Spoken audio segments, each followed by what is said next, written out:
Bismillahirrahmanirrahim. Assalamualaikum warahmatullahi wabarakatuh. Perkenalkan, nama saya Ila Rahmati Sapitri, peserta Lansar CPNS Kota Banjar tahun 2026, gelombang 1, angkatan 4, kelompok 2 dari instansi Puskesmas Pataruman 3, Kota Banjar. Di video kali ini saya akan membahas mengenai berita tentang pemanfaatan dan penyalahgunaan teknologi oleh ASN. Pertama, kita bahas dulu mengenai berita pemanfaatan teknologi oleh ASN. Pada berita kali ini, dari sebuah seminar nasional menyebutkan bahwa kemampuan ASN menguasai teknologi dan AI menjadi kunci layanan publik di era digital. Dan dikatakan juga bahwa saat ini pemanfaatan teknologi di sektor publik baru sekitar 30-40% dalam era digital ini.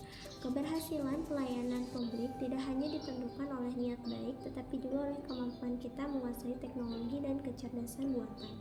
Menurut Sindonius, kemampuan ASN dalam memanfaatkan teknologi menjadi kunci utama menjadi birokrasi modern yang efisien dan responsif. Data dari seminar nasional menunjukkan pemanfaatan teknologi di sektor publik harus mencapai 30-40%.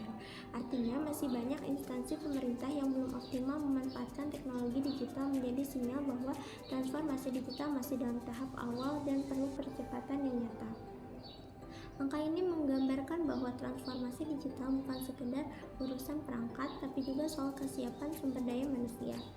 Masih banyak juga ASN yang perlu dilatih agar lebih adaptif terhadap perubahan. Selain itu, infrastruktur dan budaya kerja digital juga perlu diperkuat agar inovasi bisa berjalan di semua level pemerintahan.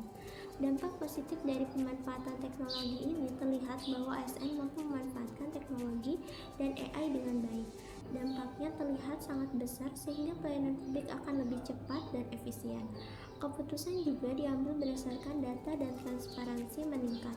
Teknologi juga memperkuat kolaborasi antar instansi sehingga masyarakat dapat merasakan manfaat nyata dan birokrasi digital yang responsif. Untuk mempercepat digitalisasi sektor publik diperlukan pelatihan digital berkelanjutan, penyederhanaan proses birokrasi, dan investasi pada infrastruktur teknologi. Yang tak kalah penting adalah perubahan mindset bahwa ASN harus berani berubah, terus belajar, dan menggunakan teknologi sebagai bagian dari pelayanan kepada masyarakat. Karena di era digital ini, ASN yang cerdas, teknologi adalah kunci birokrasi yang melayani dengan hati dan inovasi. Selanjutnya, berita mengenai penyalahgunaan teknologi oleh ASN, kasus korupsi proyek digital Pusat Data Nasional Sementara atau PDNS di Kementerian Komunikasi dan Informatika menjadi tamparan keras bagi tata kelola teknologi pemerintahan Indonesia. Proyek yang seharusnya memperkuat infrastruktur data nasional dan justru terjerat praktik korupsi yang melibatkan sejumlah pejabat dan pihak swasta.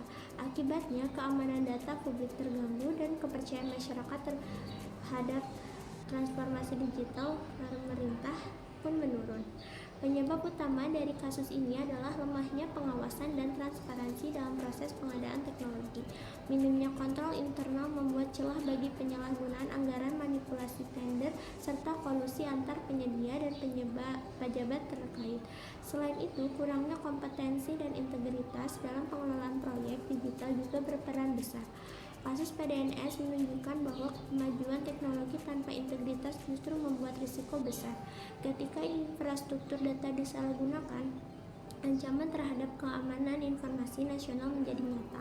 Pelayanan publik yang berbasis digital pun bisa lumpuh dan reputasi pemerintah dalam pengelolaan data publik tercoreng. Untuk dampak jangka panjangnya tidak hanya merugikan keuangan negara, tapi juga menghambat cita-cita Indonesia menuju pemerintah digital yang transparan dan terpercaya. Untuk mencegah hal serupa, setiap ASN yang terlibat dalam pengadaan dan pengelolaan teknologi wajib menjunjung tinggi akuntabilitas, memahami etika digital, serta memastikan setiap proyek teknologi diawasi secara ketat dan terbuka. Teknologi juga seharusnya menjadi alat kemajuan, bukan celah penyimpangan. Integrasi ASN dan pengawasan publik adalah kunci agar transformasi digital benar-benar membawa manfaat bagi bangsa. Sekian dari saya, mohon maaf bila ada kesalahan. Wassalamualaikum warahmatullahi wabarakatuh.